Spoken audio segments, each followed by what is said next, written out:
So, hello and welcome. My name's Steve Nobel, and today I'm speaking with Caitlin Porcel on Galactic Astrology. And Caitlin is an astrologer, channel, claircognizant based in Colorado.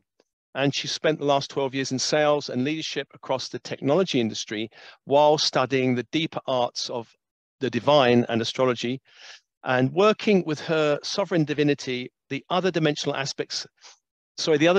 beings in the universe. You can find her work at ninthhouserising.com and on Instagram with the same name. And I will send links to you with this podcast. So hi, Caitlin.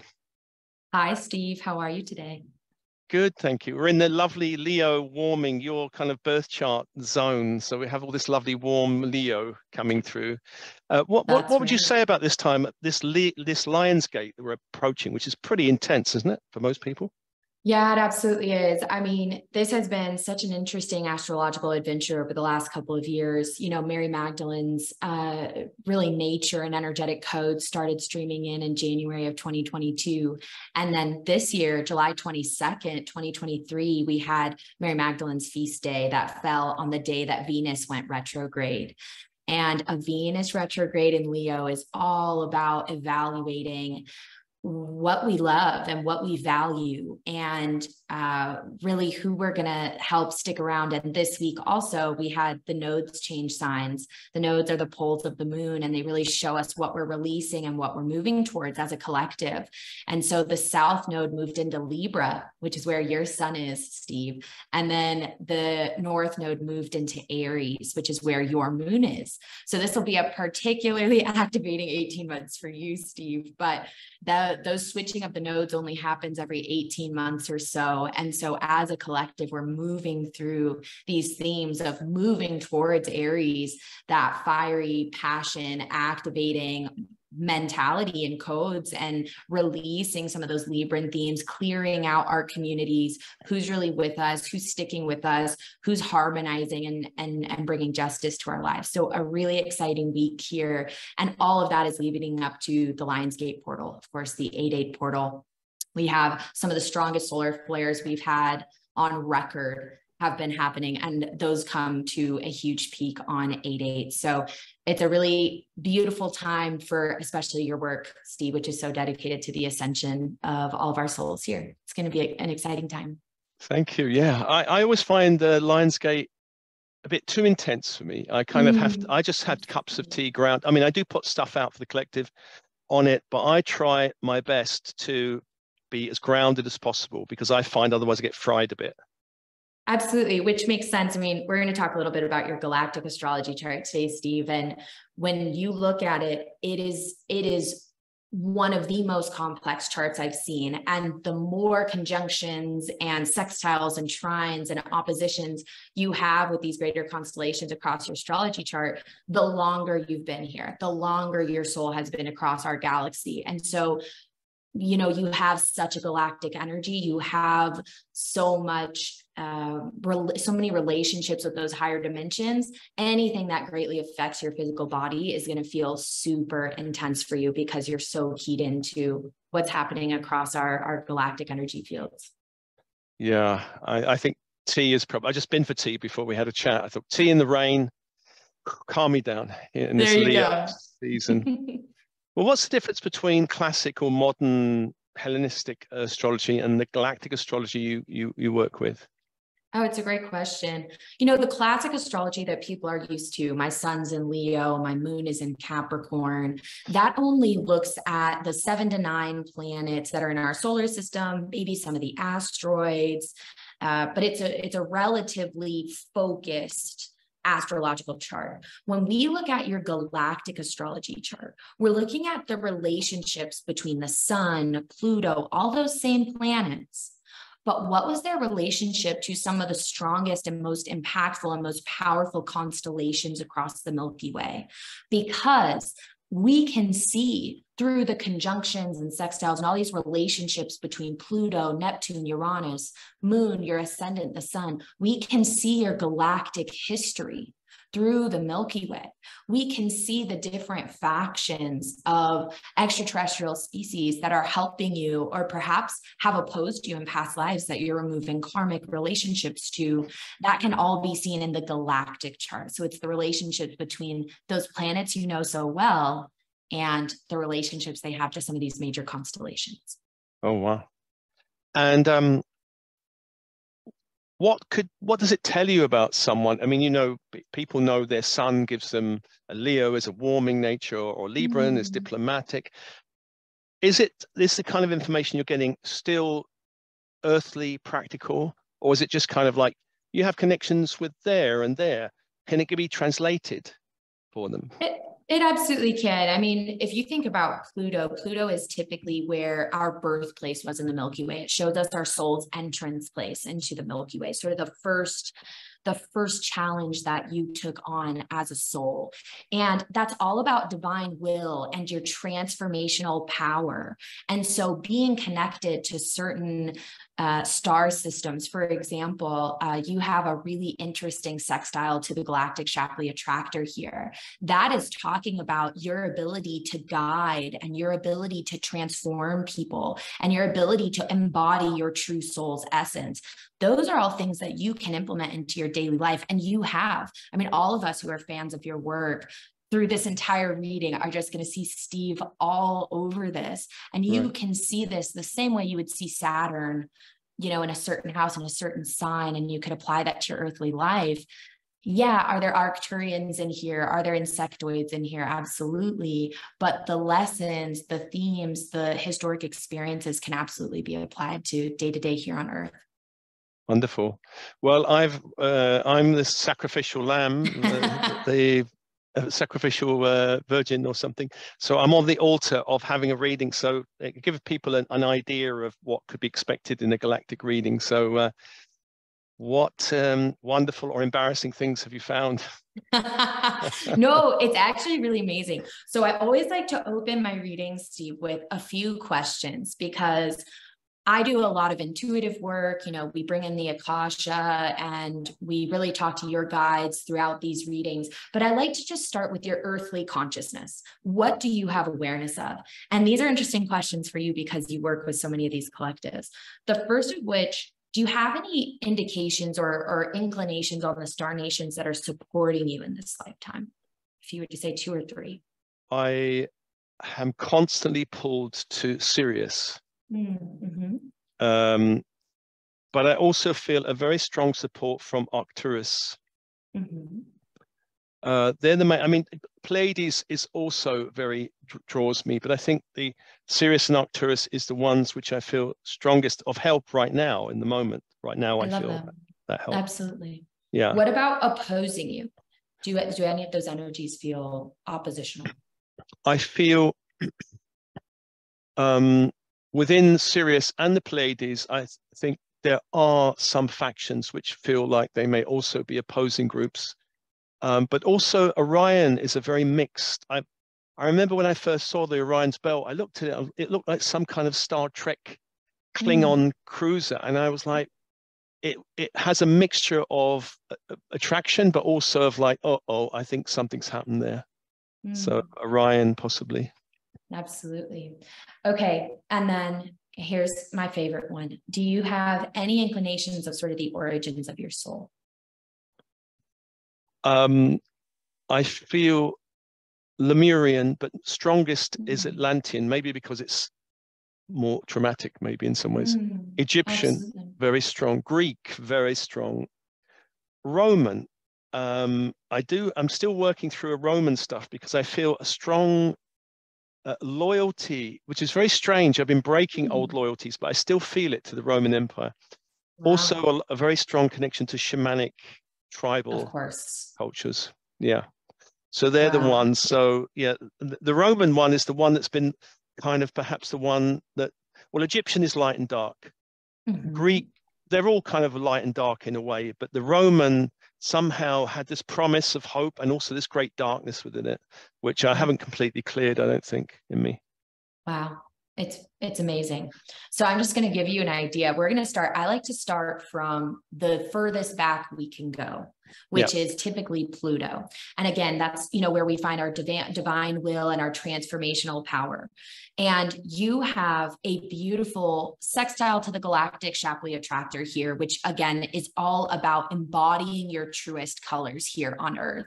And think about the transformational power you've had, Steve, just in your lifetime of being who you truly are. You talk about this all the time in your speeches with us and even in your YouTube videos, that you chose to show who you truly were, even though it wasn't cool, it wasn't safe even necessarily. And that was your divine will and transformational power, which we can see in Pluto. And this is aligned with that galactic Shapley attractor, but also there's a beautiful trine to Mirok in Andromeda. And we are called, Earth herself has called in a lot of Andromedan star seeds. Your soul's origins are actually from the Andromedan galaxy, which is Andromeda is more the feminine to the Milky Way masculine. The Andromedan galaxy tends to lend itself to a little bit more of that yin, divine goddess Sophia nature, versus the Milky Way aligns itself a little bit more masculine. It's a little bit more dense. It's a little bit more predictable. But as Earth herself is evolving, she's really called in these star seeds who can understand that what we see as humans isn't everything there is.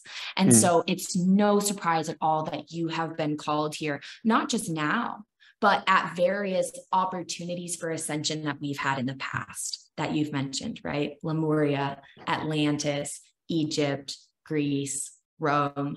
These cultures have all brought interesting opportunities for ascension as humans. And we can see that here in your chart, which is really beautiful.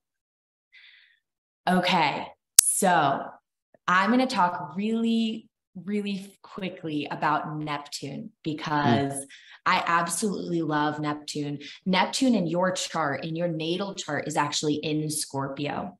And Neptune in Scorpio, and it's in the 11th house of the collective. Okay. And having Neptune is the rebel. Neptune is the dreamer. Sorry, Uranus is the rebel. Neptune is the dreamer. Neptune is the divine ideal. And having Neptune in Scorpio is the sign of the shaman.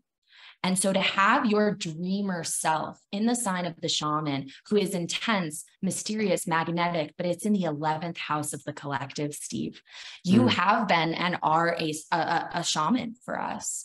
And this is beautiful in your galactic chart as well, because you're conjunct again the Shapley attractor, which is that showing your truest colors, being who you authentically are. But you also have a relationship here to Altair, which were the Akori humanoids. This isn't you. The Akori were actually a dark faction, but they are the Onar High. They were 6th and 7th dimensional beings. I should talk about them in the presence because they're likely still there and all timelines condense. But they actually worked very closely with a lot of the indigenous peoples on this planet. So I'm not surprised that you kind of have some of those calls. Okay. Now this is where we get fun. So your Uranus is where we see divine responsibility and divine rebellion. So Uranus is the rebel, and you have your Uranus in Leo. Okay. So we're in the season of your Uranus right now. It's in the 9th house of spirituality, expansion, long distance travel, and study. And so you are this rebel in this house of spirit, and you are sitting that rebel energy, and you sits in the Leo of high spiritedness and expression and flamboyance, and you stand out in a crowd. And all of us who know your work know this.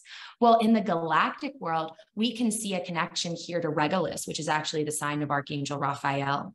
And we can also see a beautiful trine to Antares. Antares is the portal gateway that actually connects the Milky Way to Andromeda.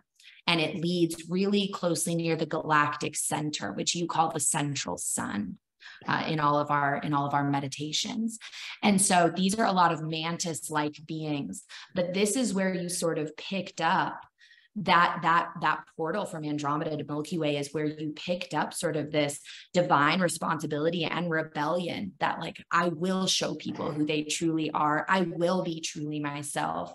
I won't be afraid. I will be out there. And so those three planets, Pluto, Neptune, and Uranus, is really where we see the bulk of sort of your soul's entrance and your soul's history, which is awesome. Okay, before I go to Sun, Moon, and Ascendant, which is super fun, do you have any questions or comments, or how does your heart feel? Yeah, with it, I mean, I have done Andromedan transmissions, but they feel further away. They're almost like a distant time, really. So it kind of makes sense that, yeah, I do feel, as you say, that feminine Andromedan, but it is quite away. I think I've traveled around since then. But did you say Antares is the gateway into this world? That's right. The portal between the Andromedan and Milky Way galaxies is Antares. And with the mantis beings, are they light beings, I guess? Yeah, for the most part, it's hard to speak of collectives wholly all the time, but the mantis beings, and particularly the energy around Antares, is extremely high dimensional, and they are very benevolent, spiritual, collective, almost like a hive mind being. Yeah.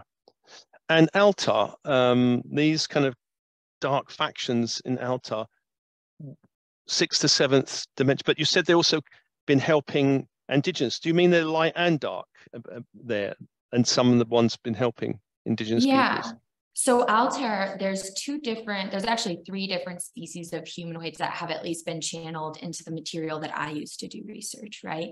And there are very powerful dark energy humanoids there. And those are called the Akori.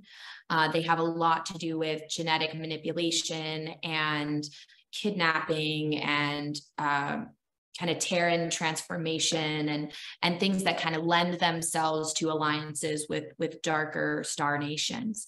But you also have the Onarhai, and these are who kind of spoke to me when I was reading about Altair, and I was thinking about you, Steve. And the Onarhai are this beautiful 6th and 7th dimensional species, and they have orange skin and beautiful long black or brown hair. They can be 7 to 9 feet tall, and they're incredibly tapped in, particularly to the minerals around the universe. They're big researchers, and they're very interested in sort of the molecular makeup of our galaxy. And they have worked with our indigenous communities across the millennia here on Earth. Oh, wow.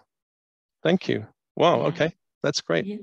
Yeah, it was super fun. And it's not surprising to me at all that Andromedan energy feels distant to you, because we are talking about ancient soul history here, right? So then we come into your more recent galactic history. Okay, so we've talked about your past, where you originated, kind of how you came into the Milky Way galaxy, maybe some of the factions that you were a part of or interacted with. Then when we look at our closest planetary bodies, we look at the sun, we look at the moon, those are going to tell us your most recent galactic history, relationships and relationships with different star nations. So you have Sun in Libra in the 11th. You nailed it. Libra is all about equality, harmony, balance, justice. And again, you have it in that 11th house of the collective. So much of your mission here, Steve, is transforming the collective, which I think you know, elevating our group consciousness. And the sun in galactic astrology is kind of who is influencing your higher self guidance, who is that wise voice inside you, and also what kind of karma are you trying to clear, or what kind of disruptions to your higher self's plan are going to come into this life experience for you to move through. And so you have a square to Canis Major here, which is Sirius A. That's the blue star of the Trinity Sirius planets. So I love that the very first thing you said was Star Nation supporting you, Sirius. You said, right now, I can feel so much Sirian energy, because Sirius is a place where we know, there's a variety of species there, reptilians, humanoids, insectoids, etc. Many Sirians stood up to the Orion collective. And they have a council there called the Ashtar Collective. And that collective of races and individuals, right? Not all reptilians are part of the Orion. You know, some of them are benevolent, some of them are part of these greater collectives. The Ashtar Collective stood up to these conquering races from Orion and formed their own collective of benevolent light. I want to say like boundary holding, boundary keeping. And you have a squared Canis Major in your sun, which tells me that there was conflict when you were on Sirius. And when I sit with your soul record and really look into it, you were an important part of this Ashtar Collective, and being a part that they're sort of showing me you were one of the bringers together of different species, different cultures, different dimensional experiences, uniting themselves against what you all saw as a threat to these great expansions and conquerings of the Orion Empire. And that's really important in your soul experience here on Earth today. Is I think, you know, we know that Earth is part of sort of the Orion expansion plan, if we want to call it that. Yeah. And you having a square here to your sun means that bringing that same light work, bringing that same boundary of the connected source energy to push that Orion collective back, to push that Orion collective away from those that do not wish for them to interfere. That is so clear here in your sun, because you do have that Libra, the sign of the scales, the sign of justice in the 11th house of the collective, squaring Canis Major. And so that was one of the beautiful things about your sun. I have one more for you, but I just said a lot. So I want to see, do you have any questions or comments about that? Does that feel true to you? Yeah, that feels true. Sirius and the Orion conflict. I've watched Star Wars so many times, and it's to me, it's all the Orion stuff. So yeah. Yeah. And it's amazing and also a bit scary, especially when planets, I remember the scene when a planet was blown up and I thought, oh, that's happened somewhere. Absolutely. And those kind of things are a bit very strong and traumatizing, I think, when planets are destroyed. Yeah. And, you know, that's actually seen in this next connection with your sun I wanted to talk about, which is your sun is also square Lyra. And so a lot of us that are in this starseed work, we know as Lyrans as these really high vibrational, almost angelic beings, but they are one of the largest diasporas in our galaxy, because Lyra was one of the very first places that confronted dark forces in the galactic wars, and Lyra was destroyed. Yeah. And so that actually, I should have said, I don't know why I omitted Lyra, because again, it's a distant one. Not as distant as the Andromedan. It's distant, and but there's some trauma there. Like my partner, we kind of joke that we have the Lyran connection. I completely forgot to mention Lyra. But well, it comes through. It comes through whether you mentioned it or not. You know, they know what you need to hear. And your sun is actually square Lyra, which is very interesting because Lyra is the original white hole of the Milky Way, right? And that's the origin of the diaspora of many of the light workers across the Milky Way. My soul entered the Milky Way through the Ring Nebula and Lyra. I have a lot of Lyran energy to my story as well. You're square here to your sun. You are working out karma, not just from your Lyran lifetimes, but also just the Lyran, what do I want to say, collective consciousness. And there is this grief and this heavy trauma in the Lyran line that is from a perceived failure in the galactic wars, that they lost their home planet, that they lost this beautiful portal into this galaxy. So for you to have your sun square Canis Major, meaning like, I know that there were that I did some opposition work here that I'm carrying into this lifetime, but also for you to bring your Lyran square here as well. And I have a feeling I know why it feels a little distant to you, that I'll drop you a little clue in our next piece here. But there is a lot of karma here, Steve, that you're working through with the setting of light boundaries against darker factions, but then also sort of the recovery of grace and forgiveness and empowerment in that Lyran line, that they did not fail. We are still here. We are growing in power. We are amassing consciousness behind the movement of the light. Those are really important. And we can see that here in your sun connections, which is beautiful. Well, one of the words that's come through a few times, which I haven't fully understood, is the word atonement. Mm-hmm. And I feel the work I'm doing somehow feels connected to atonement. And I've not quite understood what the atonement is, but that I have to do it because there's atonement that has to happen. Yeah. It may be connected to the Lyra, but when you spoke about it, that clicked in my mind. Absolutely. And it's beautiful, right? Because those of us that give these readings, there's many galactic astrologers out there, but as we give these pieces, the human body, the human physical body, the emotional body, the astral body will ring in truth when something is hit on that is really strong for you in this moment, or has been for the past few years, or is going to be. And that's what's really cool about these readings is, mine are 2 hours long, but there might be 5 minutes of it that just blows someone's mind for years to come. And that's what's really cool. So I wanted to give you another thing here, because I think the ascendant in galactic astrology is really, really cool. So let me pull up your actual Hellenistic natal chart, because I believe that you are, yes, an ascendant Scorpio. And so you're an ascendant Scorpio, again, that shaman energy, which is so beautiful.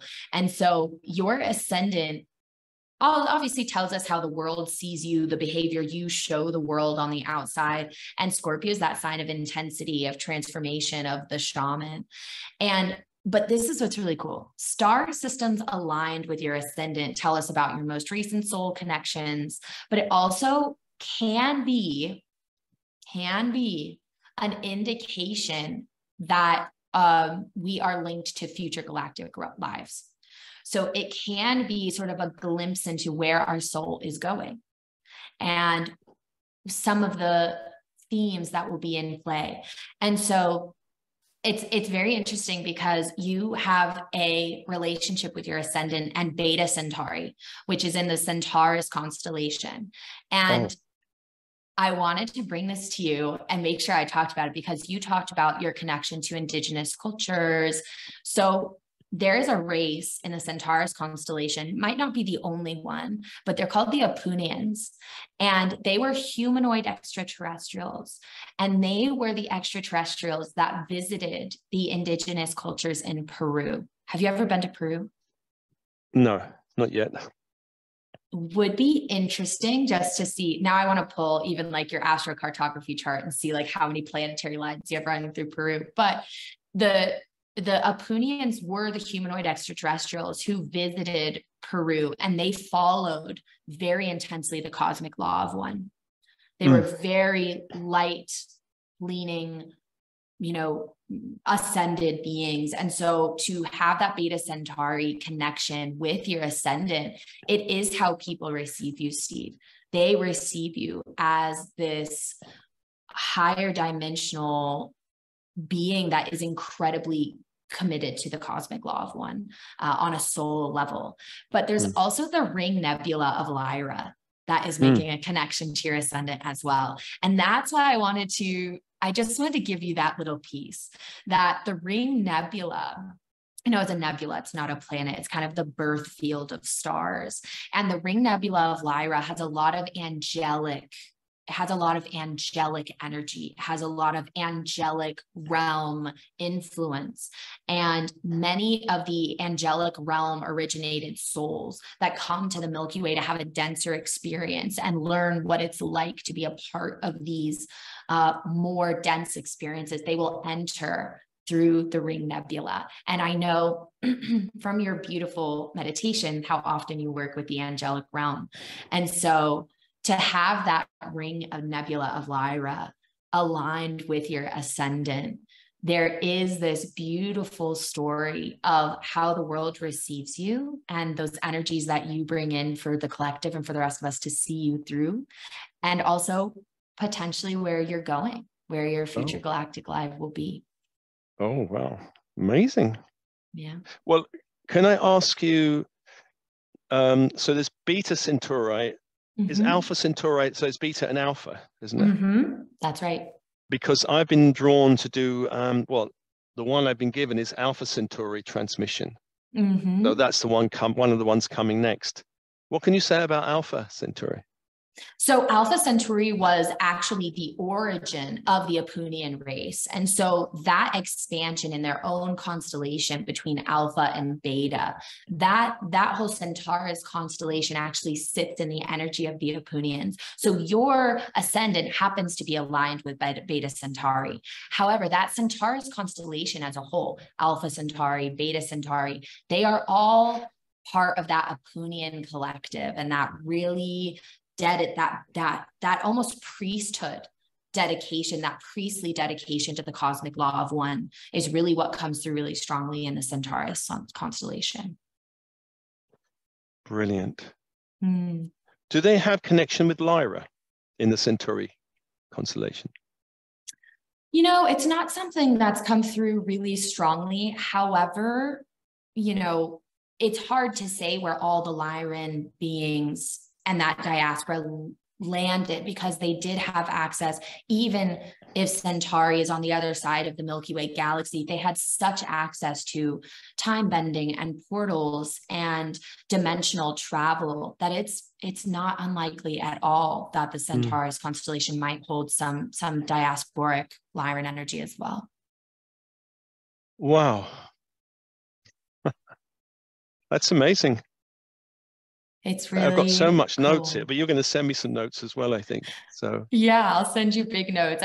The notes pages on these are always super intense, but it's really nice to be able to go back and look at the details, and I'll send you your chart with some notes on how to read it. And it just feels so validating sometimes to be having this human experience, to be in a really dense reality, but to have this acknowledgement of the path that your soul has taken to get here, and some of the influences and experiences you've had that are affecting who you are as a human, who you are as a friend, who you are as a colleague, who you are as a mother or a son, or, you know, whatever roles you play in your life. And I find I got so much out of my galactic astrology readings that it's such a gift to be able to do them for others. It feels really special.